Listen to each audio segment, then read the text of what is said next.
यहाँ कोई तरुण कुमार आए हैं। हाँ जी, तरुण कुमार, बताएं क्या कहना चाहते हैं। मुझे कुछ प्रश्न है, शंका है, उन्हें समाधान करना है आपसे। अच्छा जी, बोलिए। ये महाभारत रामायण, इनको वास्तविक मानते हैं या काल्पनिक? देखें, किसी भी चीज को वास्तविक या काल्पनिक मानने का आधार होना चाहिए। देखें, आपके तरफ से ना बैकग्राउंड साउंड थोड़ी खराब है, तो आप अपने को ना म्यूट कर लिया कीजिए या आप अपना सिस्टम सही कर लीजिए। तो उसका आधार सबूत होता है, सारा खेल सबूत का है। आप मुझे स्पाइडरमैन ला के दे दीजिए, बैटमैन दे दीजिए, शेक्सपियर के बहुत सारे नाटक लिखे हुए हैं वो ला के दे दीजिए, सबको जोड़िए, बहुत सारे एक्सपर्ट बैठा लीजिए और सबको एक लाइन से बुलवाना शुरू कर दीजिए। देखिए, आप म्यूट कर लीजिए ना, बैकग्राउंड साउंड आ रही है। आप सिस्टम भी सही करके नहीं आते हैं, मैं म्यूट करूंगा तो आप कहेंगे कि आपको म्यूट कर दिया गया। तो बैठा लीजिए और सब लोग लाइन से ये कहने लगे हैं कि नहीं, इसमें जितनी भी बातें लिखी हैं सब सच है, सब सच है, सब सच है। उससे वो सच नहीं होगा। सच तब होगा जब आप उसका ना एविडेंस प्रस्तुत करेंगे। अगर आपको ऐसा लगता है कि रामायण या महाभारत वास्तविक है, ऐसा कुछ हुआ है, तो आप एविडेंस के साथ मुझे दिखा दीजिए। आपकी बातें सही होंगी तो मान ली जाएंगी, एविडेंस है तो दे दीजिए। जी, तरुण कुमार। ये यदि इनके लिए वास्तविक नहीं माने, हम काल्पनिक ही मानते हैं, तो हमारे ये जो महापुरुष हैं, राजा बलि है, हिरण्याक्ष है, इत्यादि जो राजा हुए हैं हमारे, फिर ये कैसे इन्हें प्रमाणित करेंगे कि हाँ ये राजा थे, हमारे वंशज थे हमारे ये? तो ये फिर कुछ नहीं रहेंगे फिर, यदि महाभारत और रामायण को न माने तो हम। जी सर। देखें, ये सबसे पहली बात ये है कि इन दोनों का आपस में कुछ कनेक्शन नहीं है।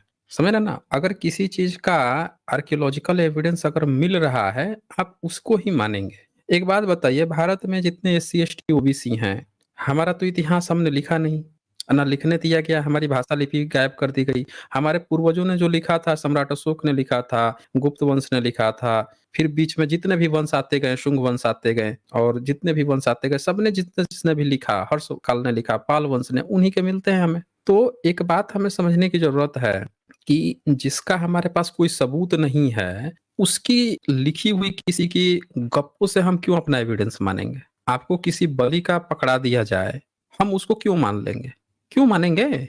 हमें किसी और राजा को पकड़ा दिया जाए, महिषासुर को हमको पकड़ा दिया जाए, हम क्यों मानेंगे उसको। हम, क्योंकि हमारे पास कोई इतिहास नहीं है। हमारा तो सारा ही इतिहास जमीन से निकल रहा है। तो जिसके जिसके सबूत निकलेंगे उसको हम मानेंगे। ऐसा थोड़े है कि कोई बैठ के कहानी आपको सुना दिया, कहानी पकड़ा दिया, उसको हम अपना इतिहास मान ले। अगर मान रहे हैं तो हम गलती कर रहे हैं। तो तरुण जी, आप जिनको भी अपना अपना पूर्वज मान लिए हैं या किसी ने बता दिया है, उनको आप साइडलाइन कर दीजिए। वो हमारा विषय नहीं है। कल्पना से कभी इतिहास नहीं बनता। भाई, हमसे कोई कहेगा कि आप राम को मानिए, सम्राट अशोक को मानिए, तो मैं सम्राट अशोक को मान लूंगा ना, क्योंकि सम्राट अशोक के एविडेंस हैं, पर राम को नहीं मान सकता। राम को मैं उसी तरह से देखूंगा जैसे कथाओं में, काल्पनिक कहानियों में, महाकाव्यों में कोई चरित्र बुना जाता है, वैसे देखूंगा मैं। उसी तरह से बलि का अगर कोई एविडेंस मिलता है उसको मान लिया जाएगा, अगर नहीं मिल रहा है तो हम लोगों को भी आदत डाल लेनी चाहिए कि जिनका सबूत नहीं है उनको काव्य के पात्रों की तरह देखें, एक कल्पनाओं की तरह देखें, कथाओं इंस्पिरेशन की तरह देखें। वो हकीकत मत मानिए, क्योंकि उसका कोई सबूत नहीं है। इतनी सी बात है, अपनी बात रखें। ये ब्राह्मणों से जब है क्या बहस होती है हमारी, तो उसमें कहते हैं सम्मुख ऋषि का वध क्यों किया, एक लब्ब का अंगूठा क्यों काटा। तो ये चीज, ये व्यक्तियों के जो नाम हैं, बिना रामायण के तो हम कह ही नहीं सकते हैं क्या, क्योंकि रामायण को खारिज करते हैं तो वो रामायण को, महाभारत को खारिज करते हैं, तो महाभारत में एकलव्य जो है नाम का व्यक्ति फिर नहीं हुआ। इधर रामायण नहीं मानते हैं तो सम्मुख ऋषि नाम का कोई हमारा महापुरुष रहा ही नहीं है क्या।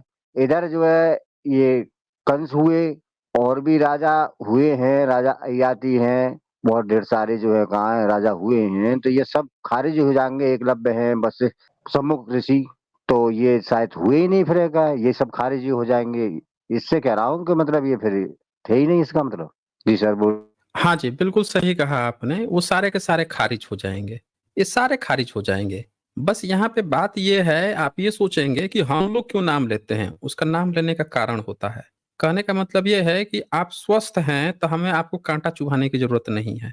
पर अगर आपको कांटा चुभा हुआ है तो हम भी क्या करेंगे, एक दूसरा निडल लेंगे, उस निडल से, हेल्प से, और आपका कांटे को निकाल देंगे। हम इतना काम करेंगे, समझ रहे ना।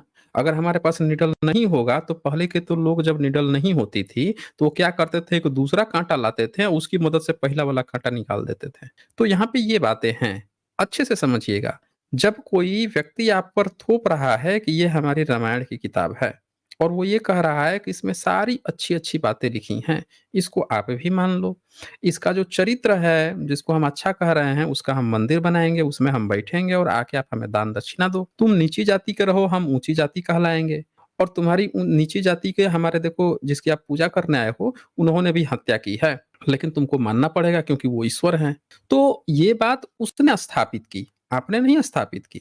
हमारे किसी महापुरुष ने हमको ये नहीं कहा कि तुमको नीचा बन के रहना है। उन्होंने कहा है कि हमें हक समानता के बराबर जीना है। तो अब दूसरा व्यक्ति कह रहा है तो आप उसके चंगुल में क्यों फँस रहे हो? आप क्वेश्चन करोगे आप कि भाई आप ये जो किताब परोस रहे हैं, इस किताब को मैंने पढ़ा और देखा कि इसमें आप जिसको हमारा भगवान बताने की कोशिश कर रहे हो और मेरे जिसका पूर्वज आपने दिखाया है शंभुक को, उस शंभुक को तो आपका ये हत्या कर रहा है। तो फिर ये हमारे लिए कैसे आइडियल हुआ? हमारे ही किसी पूर्वज के हत्यारे का हम कैसे मान लेंगे? तो आप उसके तर्क को खारिज करने के लिए जो चीज़ वो परोस रहा था, उससे आपने उससे क्वेश्चन किया।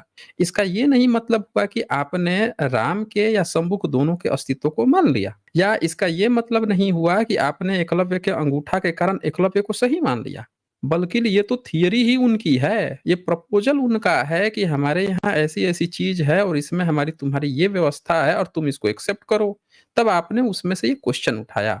तो क्वेश्चन उठाना किसी की असलियत को मानना नहीं होता, उसके पुरातत्व को मानना नहीं होता क्योंकि उनके यहाँ पुरातत्व ही नहीं है। इतनी सी बात है तरुण जी, अच्छे से इस बात को समझिएगा।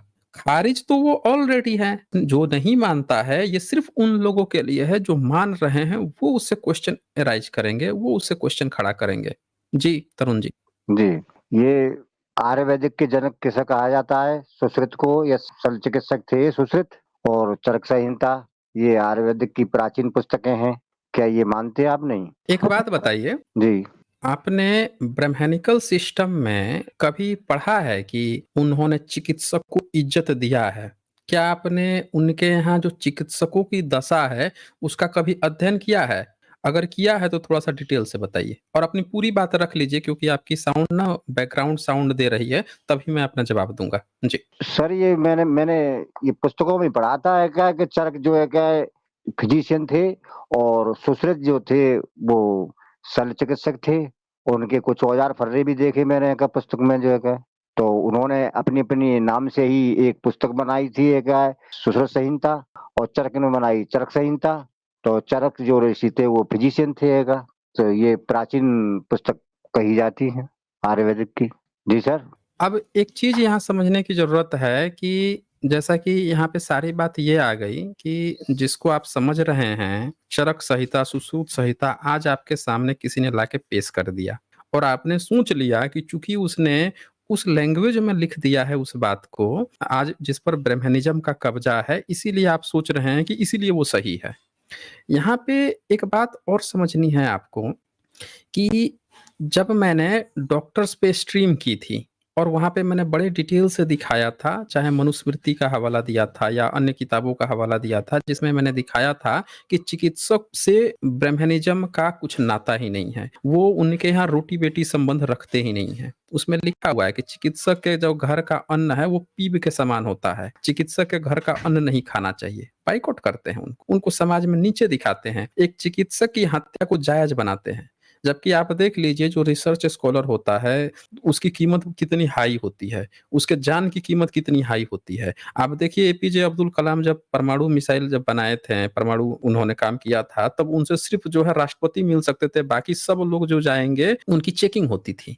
इतनी हाई सिक्योरिटी कर दी जाती है क्योंकि उनकी कीमत अच्छी मानी जाती है। एक डॉक्टर जो लोगों की जान बचाता है, उसकी कीमत जो है सबसे डाउन कर दी जाती है, शूद्र बना दिया जाता है। तो ब्रह्मनिज़्म में कभी भी चिकित्सक को कोई आदर नहीं दिया गया। इससे ये भी पता चलता है कि वो ब्राह्मणों का पेशा कभी नहीं था। ब्राह्मणों का अगर पेशा होता तो उसको अपने बराबर में रखते, ब्राह्मण की तरह बना के रखते और यही कारण है कि अंग्रेजों के आने से पहले जो है ब्रह्मनिज़्म में चिकित्सा पे ध्यान नहीं देते थे, कोई लड़कियाँ नर्स वर्स तक नहीं बनती थी। एक मैं आपको रेफ़रेंस दिखाता हूँ, थोड़ा पुराना रेफ़रेंस दिखाता हूँ, मेगास्थनीज़ के समय का दिखाता हूँ। जो मेगास्थनीज़ की इंडिका जो बात कहती है, उसने ज़िक्र किया है कि कि भारत में विद्वान वर्ग के 2 श्रेणियाँ थी, बमहन शमन की। और उस बमहन शमन में उसने ज़िक्र किया कि जो शमन लोग होते थे, उसमें 2 तरह के लोग थे।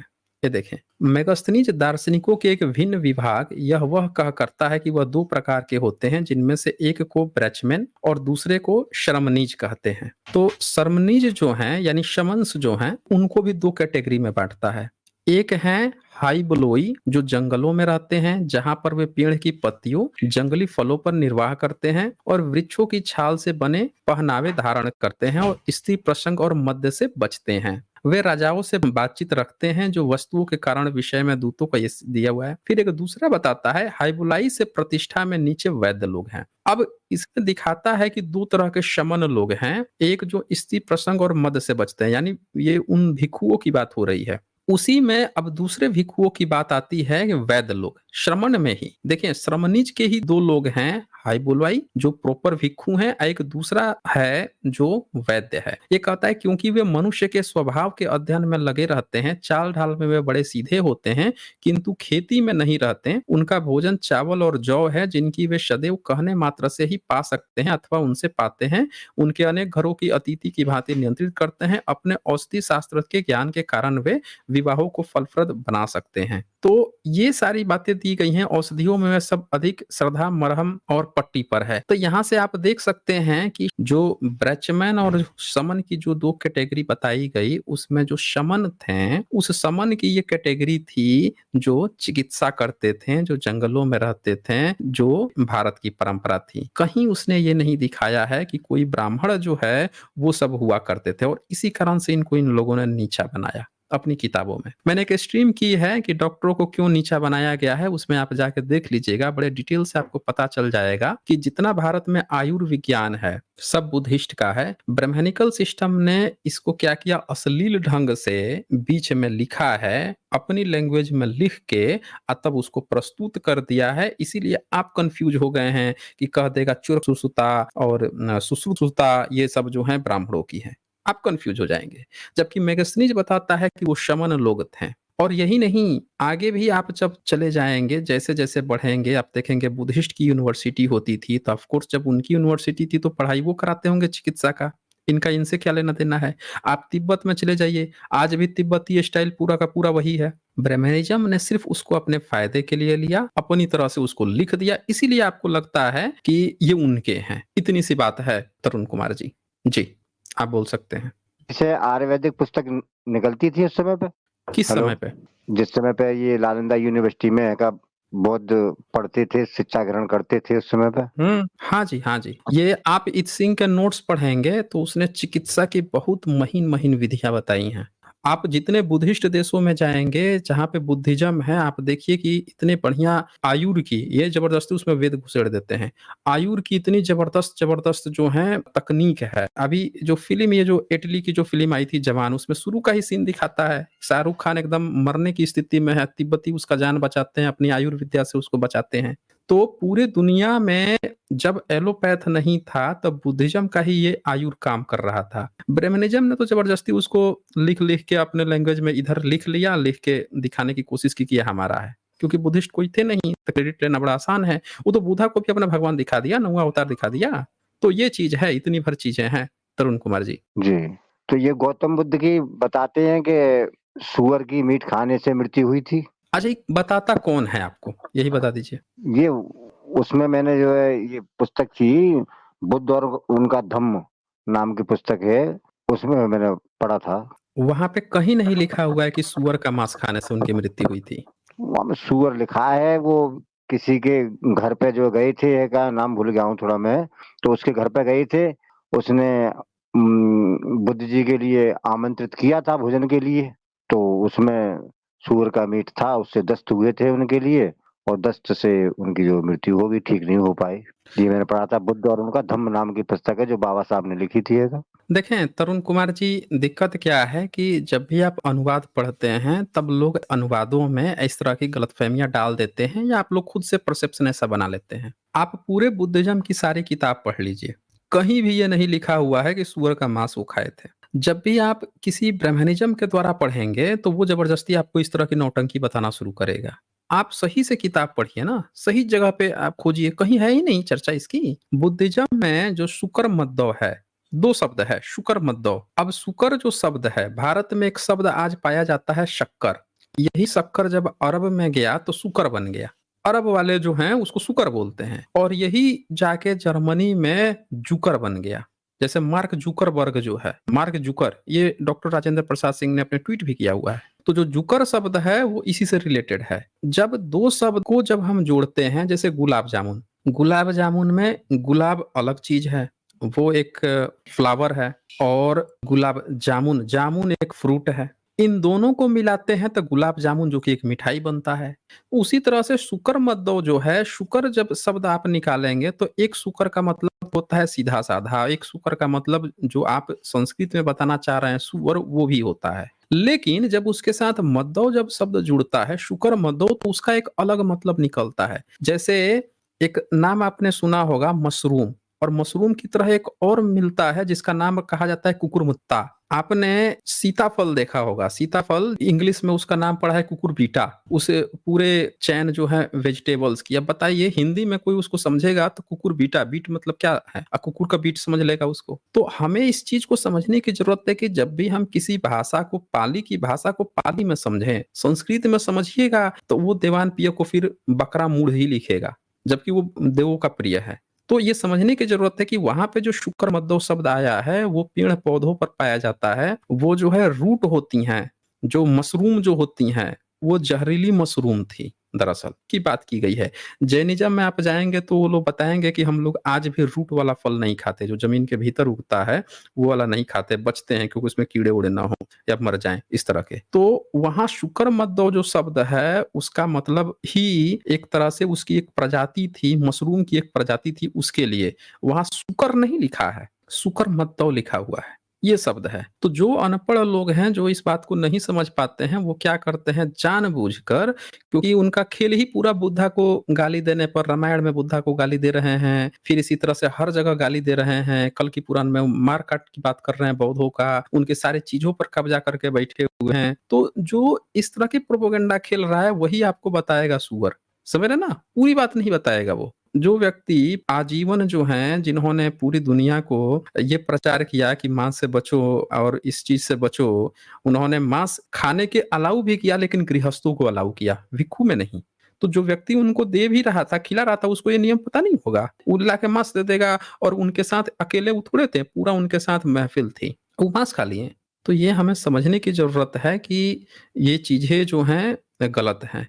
एक दूसरी भी घटना है बुद्ध के मृत्यु की, कि उसमें ये बात बताई जाती है कि बुद्धा ऑलरेडी पहले से ही ये डिसाइड कर चुके थे कि अब जो है उनके मृत्यु का समय निकट आ रहा है, हो सकता है 3 महीने में वो अपना समय भी वो कर सके, और वो टाइम भी ड्यूरेशन सही समय पहुंच रहा, तो इस कारण से भी उनका हुआ।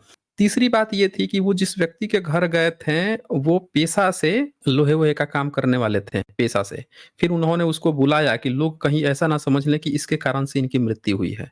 तो उन्होंने उसको कहा कि आप आखिरी, और ये बहुत समझाया, लोगों में विश्वास दिलाया कि नहीं, इनके खाने से मेरी मृत्यु नहीं हो रही है, समझ रहे हैं ना। लोगों ने जबरदस्ती ये परसेप्शन बना लिया, क्योंकि उनको काम ही है दूसरे की चीजों को अपने ढंग से बताने की, ये चीज है।